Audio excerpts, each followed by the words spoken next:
नमस्कार दोस्तों। आज जो मैं आपको दिखाने जा रहा हूँ वो वाकई में गेम चेंजर है। सिर्फ एक इमेज से पूरी स्टोरी कैसे बनाई जा सकती है, वो भी पूरा का पूरा एआई से, बिना कैमरा, बिना स्टूडियो, बिना किसी लोकेशन शूट के। सोचिए जरा, हर एक शॉट जो आप अभी स्क्रीन पर देख रहे हैं 100% एआई से बना है। ना मैं उस जगह पर कभी गया, ना ही वहां कोई शूट हुआ। बस एक सिंगल इमेज और एक सॉलिड प्रॉम्प्ट फ्लो की मदद से ये पूरा सीन जनरेट किया गया है। और अब जरा इस क्वालिटी को देखिए, है ना कमाल। आज एआई यहां तक पहुंच चुका है जहां कैरेक्टर, बैकग्राउंड और स्टोरी सब कुछ फ्रेम टू फ्रेम एकदम कंसिस्टेंट रहता है। और यही तो असली क्रांति है। स्मार्ट प्रॉम्प्टिंग और स्मार्ट टूल्स का सही कॉम्बिनेशन आपको देता है एक नई स्टोरी टेलिंग की आजादी। अब सवाल उठता है, ये जरूरी क्यों है? देखिए, चाहे आप फिल्म मेकर हो, क्रिएटिव डायरेक्टर या फोटोग्राफर, विजुअल कंसिस्टेंसी ही सब कुछ होती है। फिल्म में स्क्रिप्ट सुपरवाइजर होता है, फोटोग्राफी में लाइटिंग, वार्डरोब और कैमरा सेटिंग्स लॉक होती हैं। लेकिन एआई में यहां चीजें हर बार बदलती हैं। ये कंसिस्टेंसी की कोई गारंटी नहीं देता। लेकिन जब आप इस कंसिस्टेंसी को कंट्रोल करना सीख जाते हैं, जब आप एक ऐसा कैरेक्टर बना लेते हैं जो एक बिलीवेबल वर्ल्ड में नेचुरल तरीके से मूव करता है, तब आप ऐसे विजुअल नैरेटिव्स बना सकते हैं जो ट्रेडिशनल प्रोडक्शन को भी टक्कर दे सकते हैं। और यहीं से आपकी वैल्यू शुरू होती है दोस्त। यहीं से आप मोनेटाइज कर सकते हैं। अब मैं आपको एक एक करके हर स्टेप दिखाने वाला हूं। ना सिर्फ टूल्स का यूज, बल्कि कैसे एक आर्ट डायरेक्टर की तरह सोचते हुए आप अपने एआई स्टोरी लाइन को बुन सकते हैं। तो चलिए शुरू करते हैं। तो सबसे पहला स्टेप है एक स्ट्रॉन्ग कैरेक्टर और एक सॉलिड सोर्स इमेज बनाना। अगर आप कोई भी विजुअल स्टोरी बनाना चाहते हो तो सबसे पहले जरूरत है एक ऐसे कैरेक्टर की जो आपकी पूरी स्टोरी को फेस दे। इसके लिए मैं यूज कर रहा हूं गूगल का नया इमेज मॉडल इमेजिन 4, जो कि विस्क एआई के अंदर आपको मिल जाएगा। यहां एक बात का विशेष ध्यान रखें, इस एआई टूल को एक्सेस करने के लिए आपको वीपीएन का इस्तेमाल करना होगा, क्योंकि ये टूल फिलहाल सभी देशों के लिए उपलब्ध नहीं है। आप कोई भी भरोसेमंद वीपीएन इस्तेमाल कर सकते हैं, लेकिन मैं आपको टर्बो वीपीएन का सुझाव दूंगा, क्योंकि इसमें कई सारे फ्री वीपीएन सर्वर उपलब्ध होते हैं। आप चाहें तो क्रोम एक्सटेंशन के रूप में भी वीपीएन का उपयोग कर सकते हैं। फिलहाल मैं टर्बो वीपीएन का ही इस्तेमाल कर रहा हूं और इसे यूएसए सर्वर पर कनेक्ट कर लेता हूं। अब चलिए विस्क एआई के प्लेग्राउंड में चलते हैं। इसका लिंक मैं डिस्क्रिप्शन में डाल दूंगा। यहां पर मैंने कुछ इमेजेस पहले से जनरेट करके रखी हैं। ज्यादातर इमेजेस क्लोज अप्स हैं और ये जानबूझकर किया गया है। क्यों? क्योंकि यही एक बहुत जरूरी हिस्सा है इस प्रोसेस का।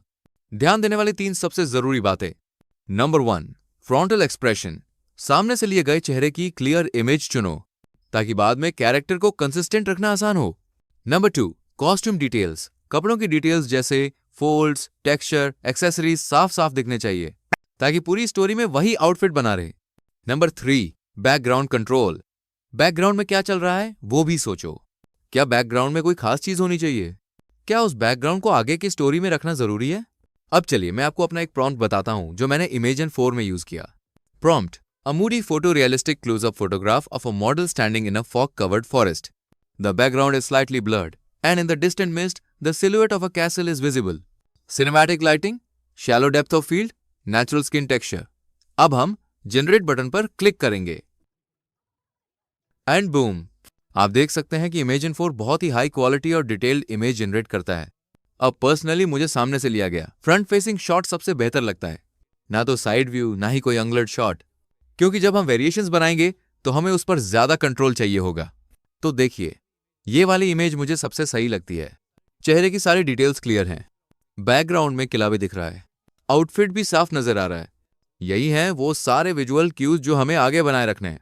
याद रखो दोस्त, आपके प्रॉम्प्ट में जितनी ज्यादा डिटेल होगी उतना ही कंट्रोल मिलेगा। आप कुछ खास कीवर्ड्स भी यूज कर सकते हैं, जैसे photo realistic, closeup, moody, blurred background, ताकि आपका आउटपुट और भी बेहतर बने। अब जब हमने अपनी सोर्स इमेज तैयार कर ली है तो अगला स्टेप है उसी कैरेक्टर की अलग अलग फ्रेम्स बनाना ताकि हमारी स्टोरी फ्लो करे बिना किसी विजुअल मिसमैच के।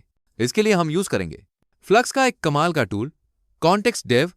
जी हाँ दोस्तों, वही कमाल का एआई टूल जो किसी भी इमेज पर हाई क्वालिटी एडिटिंग कर सकता है, चाहे वो किसी ऑब्जेक्ट को हटाना हो या फिर कुछ नया जोड़ना हो। ये टूल सब कुछ कर सकता है, वो भी बेहद आसान तरीके से। अगर आप इसके बारे में पूरी डिटेल में जानना चाहते हैं तो मेरा ये वाला वीडियो जरूर देखिए। और अब यहीं से शुरू होता है असली जादू। सबसे पहले फ्लक्स कॉन्टेक्स्ट डेव में जाएं। अब बाईं तरफ आपको एक सेक्शन दिखेगा जहां आपको अपनी सोर्स इमेज अपलोड करनी है। जी हाँ, वही इमेज जो हमने इमेजिन 4 से डाउनलोड की थी। अब नीचे दिए गए प्रॉम्प्ट सेक्शन में आप बताओगे कि आप इस इमेज में क्या चेंज चाहते हो। चलिए एक सिंपल एग्जांपल लेते हैं। अगर मैं लिखता हूं A close-up photo of the woman in the same forest but from a different angle. तो बूम, AI वही कैरेक्टर, वही बैकग्राउंड, वही आउटफिट, बस कैमरा एंगल बदल देता है। कितना क्रेजी है ना। अब यहां मैं अपना एक ट्रिक शेयर करता हूं। मैं चैट जीपीटी में वो ओरिजिनल प्रॉम्प्ट डालता हूं और बोलता हूं generate variations of this photo in different angles, positions and views such as zoomed out, full body, side view, top view, etc. अब चैट जीपीटी मुझे multiple ready to use prompts दे देता है जिन्हें मैं फ्लक्स कॉन्टेक्स्ट डेव में copy paste करके एक पूरा विजुअल सीक्वेंस बना सकता हूं। उदाहरण के लिए a low angle close-up of the model looking slightly upwards, framed by towering fog-shrouded trees. The fort silhouette looms faintly above in the distant mist. Cinematic moody lighting, soft bokeh in the background, photorealistic detail and natural textures on the model's face and hair. मैं इस prompt को flux context dev में डालूंगा और boom, एक नया frame, नई रचना, लेकिन वही कंसिस्टेंसी। अब सोचिए, अगर मुझे अपनी कैरेक्टर को साइड एंगल से दिखाना है, मैं वही काम फिर से करूंगा। चैट जीपीटी से नया प्रॉम्प्ट बनवाओ, फ्लक्स कॉन्टेक्स्ट डेव में डालो, जनरेट करो, डन। अब अगर मैं चाहता हूं कि मेरा कैरेक्टर उस किले के अंदर हो, तो भी मैं चैट जीपीटी से वही मोशन, वही मोड, वही स्टाइल में नया प्रॉम्प्ट बनवाऊंगा। A wide angle photo realistic photograph of a model sitting inside a grand medieval hall. उसके बाद कॉपी, पेस्ट, जनरेट और फिर देखो कमाल। अब से आप जब भी प्रॉम्प्ट लिखो, ऐसे सोचो जैसे आप कोई मूवी की शूटिंग कर रहे हो। तो चैट जीपीटी को बस बताओ, कैमरा एंगल क्या हो, लाइटिंग कैसी हो, मूवमेंट हो या स्टैटिक हो, कौन सी लेंस जैसी फील हो। इससे आपके प्रॉम्प्ट्स और आउटपुट दोनों बहुत ज्यादा रिच हो जाएंगे। अब मान लीजिए आपको अपने कैरेक्टर के हाथ में कोई खास चीज पकड़ानी है, जैसे कि आपकी कंपनी का प्रोडक्ट, कोई ऑब्जेक्ट, कोई स्टोरी एलिमेंट वगैरह। तो फ्लक्स के कॉन्टेक्स्ट एडिटिंग टूल में वही प्रोसेस है, लेकिन इस बार हम करेंगे एक छोटा सा ट्विस्ट। अब हम मॉडल की फोटो के साथ उस प्रोडक्ट की इमेज को जोड़कर एक कोलाज बनाएंगे। उदाहरण के लिए मान लीजिए मैं चाहता हूं कि मेरा मॉडल एक छोटी सी लाल लालटेन पकड़े, तो मैं इंटरनेट से एक लालटेन की फोटो लेता हूं, फ्लक्स कॉन्टेक्स्ट में दोनों का इमेजेस का कोलाज बनाकर अपलोड करता हूं, फिर प्रॉम्प्ट लिखता हूं, a photo realistic portrait of a woman standing in a fog covered forest captured from a medium distance, she is holding a small red lantern. Generate दबाते हैं एंड बूम, अब वही मॉडल, वही जंगल, वही आउटफिट और हाथ में लालटेन आ चुका है। अब चलिए कुछ और ट्राई करते हैं। मान लीजिए अब मैं चाहता हूं कि वो मॉडल एक अम्ब्रेला पकड़े, तो वही स्टेप्स, अम्ब्रेला और मॉडल के इमेज का कोलाज फोटो अपलोड की, प्रॉम्प्ट में लिखा the model is holding an umbrella, generate दबाया और लो भाई, अब हमारे मॉडल के हाथ में एकदम रियलिस्टिक अम्ब्रेला भी आ गया। और ये सिर्फ प्रॉप्स तक सीमित नहीं है, आप हेयर स्टाइल बदल सकते हो, आउटफिट चेंज कर सकते हो, मौसम जोड़ सकते हो जैसे स्नोफॉल, और भी बहुत कुछ।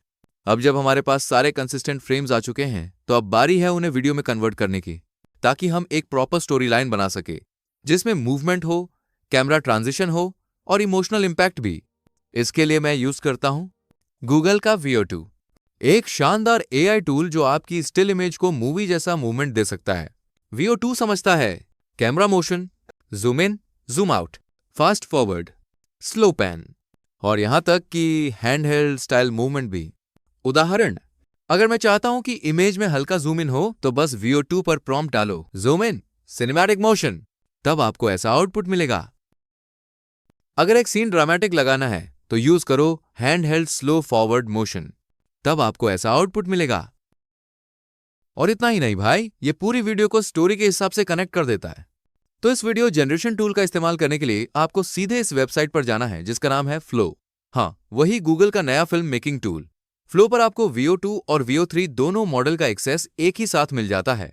मैंने इस पर पहले से एक डेडिकेटेड वीडियो बनाया है जिसमें मैंने पूरा प्रोसेस बताया है कि कैसे आप इस टूल को पूरे 15 महीने के लिए फ्री में इस्तेमाल कर सकते हो, इसलिए उस वीडियो को जरूर देखना। आप उस वीडियो को देखकर अपना अकाउंट बना लेना और लॉग इन कर लेना। जब आप फ्लो पर अकाउंट बनाओगे तो गूगल आपको हर महीने 1000 क्रेडिट देगा, जिसे आप वीडियो जनरेट करने के लिए इस्तेमाल कर सकते हो। ये क्रेडिट हर महीने आपके अकाउंट में मिलेगा और आप इसे लगातार 15 महीनों तक फ्री में यूज कर सकते हो। लॉग इन करने के बाद जब आप डैशबोर्ड पर आओगे तो आपको आपके क्रेडिट दिखाई देंगे। फिलहाल मेरे पास थोड़े कम क्रेडिट दिख रहे हैं क्योंकि मैंने टेस्टिंग के दौरान पहले ही काफी क्रेडिट यूज कर लिए हैं। यहां आप देख सकते हो कि हमारे पास कुल 4 वीडियो मॉडल्स मिलते हैं, VO2 fast, VO3 fast with audio, VO2 quality, VO3 quality, her model से वीडियो जनरेट करने पर क्रेडिट की खपत अलग अलग होती है। जैसे अगर आप VO2 फास्ट से वीडियो बनाते हो तो एक वीडियो पर 10 क्रेडिट खर्च होंगे। अगर आप VO3 फास्ट विद ऑडियो से बनाते हो तो एक वीडियो पर 20 क्रेडिट खर्च होंगे। और अगर आप VO2 क्वालिटी या VO3 क्वालिटी से वीडियो जनरेट करते हो तो एक वीडियो पर 100 क्रेडिट खर्च होंगे।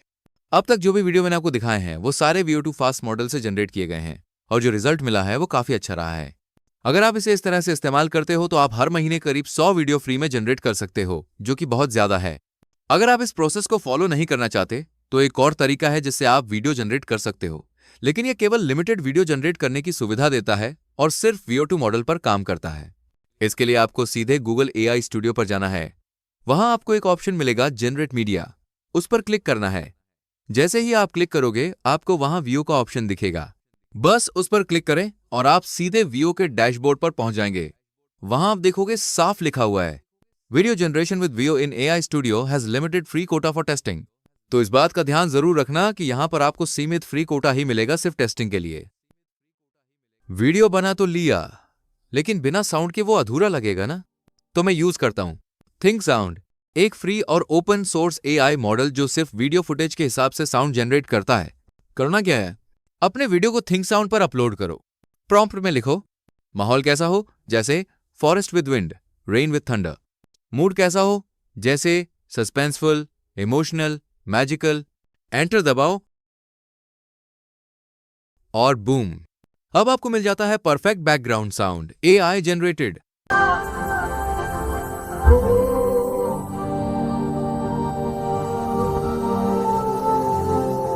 मुझे बेसिकली ऐसे मूडी सिनेमैटिक बैकग्राउंड म्यूजिक ही पसंद है ऐसे सीन के साथ। और लो भाई, तैयार है आपकी AI पावर्ड विजुअल स्टोरी। आपने क्या किया, एक इमेज से शुरू किया, पूरा कैरेक्टर डिजाइन किया, कंसिस्टेंट फ्रेम्स बनाए, स्टोरी लाइन डेवलप की, फिर उन सभी इमेजेस को वीडियो में बदला, मूवमेंट और साउंड भी जोड़ा। और ये सब बिना किसी DSLR कैमरा, बिना किसी लोकेशन शूट और बिना फिल्म क्रू के। तो दोस्तों, देखा आपने कैसे सिर्फ एक इमेज से हम एक पूरी कहानी गढ़ सकते हैं, वो भी बिना कैमरा, बिना स्टूडियो, सिर्फ AI के दम पर। अगर आपको ये वीडियो मददगार लगा हो तो एक लाइक जरूर ठोक देना और चैनल को सब्सक्राइब करना मत भूलना, क्योंकि AI की दुनिया में जो कुछ नया और क्रांतिकारी है वो सबसे पहले मिलेगा AI गुरुजी पर। नीचे कमेंट करके बताना आपको सबसे मजेदार पार्ट कौन सा लगा। और हाँ, अगर आप चाहते हैं मैं किसी और AI टूल या टेक्निक पर डीप वीडियो बनाऊं तो वो भी बताओ। AI गुरुजी के साथ सीखते रहो, बनाते रहो और क्रिएट करो बिना किसी लिमिट के। मिलते हैं अगले वीडियो में एक नई AI पावर के साथ। जय हिंद।